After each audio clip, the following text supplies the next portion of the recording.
അമൃത് മീഡിയയുടെ പുതിയൊരു വീഡിയോയിലേക്ക് എല്ലാവർക്കും സ്വാഗതം. ഇന്നത്തെ ഡെയിലി അപ്ഡേറ്റിലേക്ക് എല്ലാവർക്കും സ്വാഗതം. 2025 ജനുവരി മാസം 4-ാം തീയതി ശനിയാഴ്ച ഇന്നത്തെ ഏറ്റവും പ്രധാനപ്പെട്ട വാർത്താ അപ്ഡേറ്റുകളാണ് ഈ ഒരു വീഡിയോയിൽ നിങ്ങളുമായി ഷെയർ ചെയ്യുന്നത്. പൊതുജനങ്ങൾ അറിഞ്ഞിരിക്കേണ്ട ഏറ്റവും പ്രധാനപ്പെട്ട അറിയിപ്പിലേക്ക് എല്ലാവർക്കും സ്വാഗതം.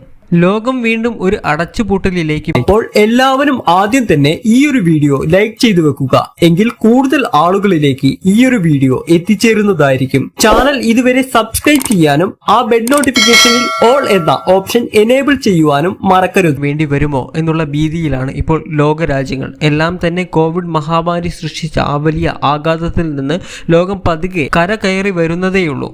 ഇപ്പോഴിതാ കോവിഡ് വ്യാപനത്തിന് 5 വർഷം പിന്നിടുമ്പോൾ ചൈനയിൽ മറ്റൊരു വൈറസ് ഇപ്പോൾ അതിവേഗം പടരുന്ന ഒരു റിപ്പോർട്ടാണ് പുറത്തു വരുന്നത്. കോവിഡ് മഹാമാരിക്ക് ശേഷം വീണ്ടും രാജ്യത്തെ ആശുപത്രികൾ രോഗികളെ കൊണ്ട് നിറഞ്ഞിരിക്കുകയാണ് എന്നാണ് റിപ്പോർട്ടുകൾ പുറത്തു വരുന്നത്. Human Meta pneuma virus HMPV ആണ് പടർന്നു പിടിക്കുന്നത് എന്നാണ് റിപ്പോർട്ടുകൾ.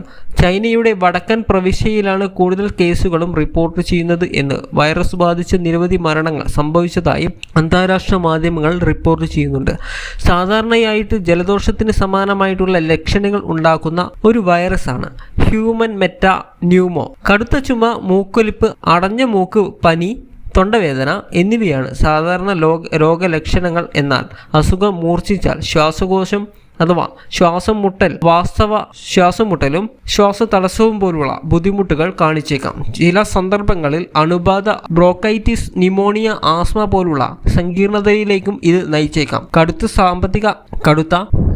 അതുകൊണ്ട് തന്നെ